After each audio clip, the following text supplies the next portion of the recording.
নামাজটা ছিল কোন পর্যন্ত? সাহারির সময় পর্যন্ত।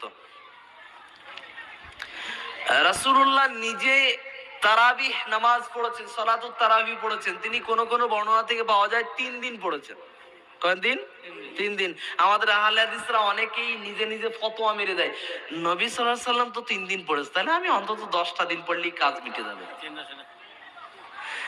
এটা হলো ইসলামের নামে ধোঁকা। জি না, সাহাবায়ে কেরামরা পুরো 30 দিনই তারা কি করেছে? তারাবির নামাজ আমল করেছে। আপনি শুধু নিজে থেকেই করবেন ইসলামটাকে পালন করার জন্য না, নবী যেভাবে মেনেছে, সাহাবায়ে কেরামরা যেইভাবে ওটাকে অনুসরণ করেছে, ওই আদলেই আপনাকে মানতে হবে। আপনি যদি বলেন না আপনি সাহাবাদেরকে মানবেন না, শুধু নবীকে মানবেন, ভুল ধারণা। ইসলামের অনেক রুকুন আছে যেগুলো রাসূলুল্লাহর কাছ থেকে স্পষ্টভাবে আমরা পাচ্ছি না, কিন্তু সাহাবাদের কাছ থেকে সেটা আমরা মাসলা ইস্তেমবাদ করে সাহাবায়ে কেরামের কাছ থেকে পেয়েছি। এটাকে বলে শরীয়ত, এটাকে বলে শরীয়ত।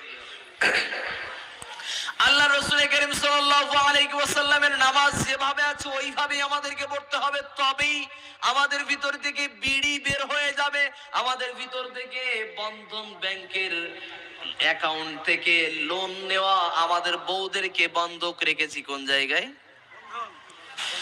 বন্ধন ব্যাংকে অ্যাকাউন্ট খুললেই কাদের নামে খুলতে হবে? স্ত্রী মহিলাদের নামে খুলতে হবে। খোলার পরে তবেই আপনার নামে লোন দেবে। তবে এই জায়গায় লোন নেওয়া মানে হলো বউকে বন্ধক রাখা। বউ বন্ধক না রাখলে লোন আপনাদের দেবে না।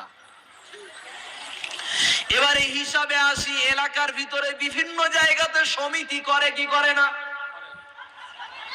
বক্তব্য খারাপ লাগছে? শেষ করে দেই। না না না, আল্লাহ রাসূল কারীম সাল্লাল্লাহু আলাইহি ওয়াসাল্লাম তিনি বললেন মদ বেড়ে যাবে, তাহলে বিড়ির নামও মদ, তামাকের নামও মদ, জর্দার নামও মদ। আমি কিন্তু পান খেতে নিষেধ করিনি। পান খেতে নিষেধ করেছি? পান খাবেন সমস্যা নাই, কিন্তু তামাক আর জর্দা খাওয়া বাদ দিতে হবে। বলছে তাহলে পানের মজাই তো উঠে যাবে। এরপরে চলে আসি যারা খৈনি খায়, খৈনি খেতে খেতে মজলিসের ভিতরে, হানাফি মজলিসের ভিতরে ঢুকছে, আল্লাহুম্মা সাল্লি আলা, মাপতে মাপতে ঢুকছে। হাতে কি আর মুখে কি? হাতে নাপাক আর মুখে পাক, হাতে নাপাক আর মুখে পাক। আল্লাহর রাসূল সাল্লাল্লাহু আলাইহি ওয়াসাল্লামের বিষয়ে দরুদ পড়ার জন্য কাদেরকে বলা হয়েছে? আল্লাহুম্মা সাল্লি আলা সাইয়্যিদিনা মাওলানা মুহাম্মদ। এই দরুদ আমি ধরে নিলাম শেখ সাদি রাহমাতুল্লাহ আলাইহির কবিতা। এই কবিতাটাকে দরুদ বলে চালিয়ে দিচ্ছে, আমি ধরে নিলাম দরুদ পড়া। তো মুখে কি আর হাতে কি? দরুদ পড়তে গেলে শ্রেষ্ঠ দরুদের নাম হলো দরুদে ইব্রাহিম। এই দরুদ ইব্রাহিম পড়লে 10টি গুনাহ আল্লাহ মাফ করে দেবে, 10টি রহমত আল্লাহ আপনার উপরে বর্ষণ করবে। তবে শেখ সাদি রহমাতুল্লাহ আলাইহির এই পাঠন, এই পাঠকৃত দরুদ আপনি যদি পড়েন, তাহলে এতে গুনাহও মাফ হবে না, রহমতও আসবে না, বরঞ্চ বেদাত হওয়ার লক্ষণ আছে, বেদাত হওয়ার লক্ষণ আছে। এটা যদি আমি বর্জন করে দেই, বর্জন করে যদি আমি দরুদ ইব্রাহিম পড়ি, লাভ না লস?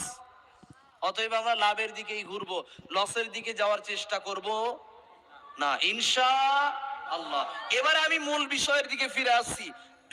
হাতে কি আর মুখে কি? হাতে আছে এমন বিষয়, সেটা খায় যে তারে কি বলবো? আল্লাহ পাক রব্বুল আলামিন বললেন সূরাতুল আহজাবের ভিতরে, ইয়া আইয়ুহাল্লাযীনা আমানু সাল্লু আলাইহি ওয়া সাল্লিমু তাসলিমা। ইয়া আইয়ুহাল্লাযীনা আমানু, আল্লাহ প্রথমে শর্ত রেখে দিয়েছেন, হে ঈমানদারগণ। প্রথমে শর্ত কি? ঈমানদারগণ, যারা ঈমানদার হবে তারা পড়বে দরুদ। এবারে যদি আপনি হিসাব করেন, খৈনিখোর কি ঈমানদার? নবী কয়দিন খৈনি খেয়েছে? সাহাবায়ে কেরামরা কয়দিন খৈনি খেয়েছে? হিসাব করে বলেন। তামাক কয়দিন নবী খেয়েছে? সাহাবায়ে কেরামরা একটু নাউজুবিল্লাহ বলবো না? নবীর নামে এইরকম কথা। অনেক হুজুররা বলে যে এক মুষ্টির পরে দাড়ি ছাটা যাবে, আছে না নাই?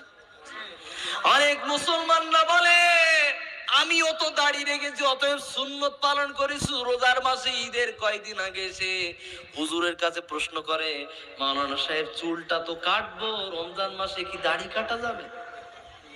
রমজান মাসে দাড়ি কাটা যাবে? আচ্ছা বলেন তো, দাড়ি শুধু রমজান মাসে কাটা হারাম না সবসময় কাটা হারাম? সবসময়ই কাটা হারাম, মানে ও প্রশ্নই ভুল করেছে। আচ্ছা বলেন তো, আপনি কি আপনার মায়ের সন্তান না বাবার সন্তান? হ্যাঁ, তাহলে বাবার সন্তান না? হ্যাঁ, বাবার সন্তান, তাহলে মায়ের সন্তান না? প্রশ্নই ভুল, প্রশ্নটাই ভুল। মায়ের সন্তানও না বাবার সন্তানও না, উভয়েরই সন্তান।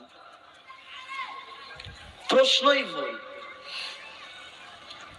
আমি এটাই বলতে চাই, কোন ব্যক্তি যদি বলে রমজান মাসে দাড়ি কাটা যাবে কি যাবে না, প্রশ্নই ভুল, কোন সময়ই কাটা যাবে না।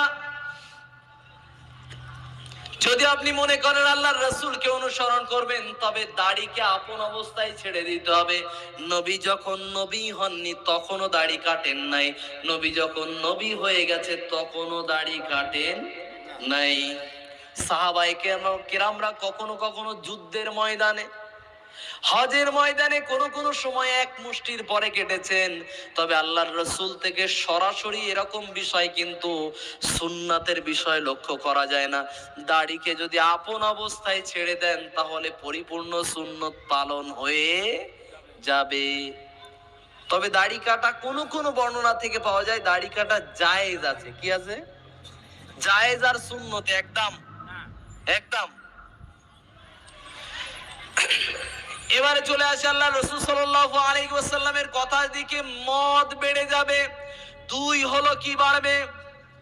ওয়াত্তাখাযুল কায়নাত, এলাকার ভিতরে বিশাল আকারে নাচ গান বেড়ে যাবে, নায়ক নায়িকাদের নাচ গান বাড়বে। আপনি দেখেন, মোবাইল খুললে ইউটিউব চালু করবেন, প্রথমে আলাউদ্দিন রহমানী নামে ইউটিউবে সার্চ করলেন, সার্চ করার পরে ওয়াজ আসবে, আলাউদ্দিন রহমানী নামে ইউটিউব চ্যানেল লাইভ চলছে, ওটা ওয়াজ আসবে। কিন্তু পরক্ষণেই আবার দেখা যাবে আবার বিজ্ঞাপন চলে এলো। ওই ড্যান্স হোক গান হোক যেটাই হবে, সেই গান হওয়া ড্যান্স হওয়াটা আমিও আটকাতে পারি নাই এখনো, আপনিও নিজে থেকে চাইলেও আটকাতে পারবেন না।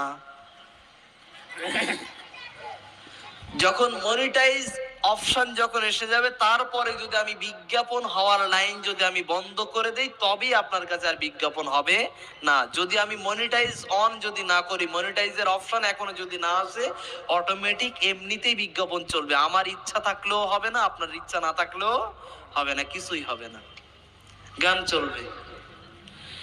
আমরা দেখা যায় এলাকার ভিতরে বিশাল একটা রক্তদান শিবির করেছি, তারপরের দিন আবার কি করেছি, অথবা সন্ধ্যেবেলায় কি দিয়েছি, ড্যান্স হাঙ্গামা। কারা দেবে? মুসলমানরাই দেবে। এখন বর্তমান সময় চলছে, শিক্ষা সফরে বের হচ্ছে, সফরে বের হচ্ছে, বের হওয়ার সময় গান বাজনা নিয়ে গিয়ে তারপরেই যাচ্ছে।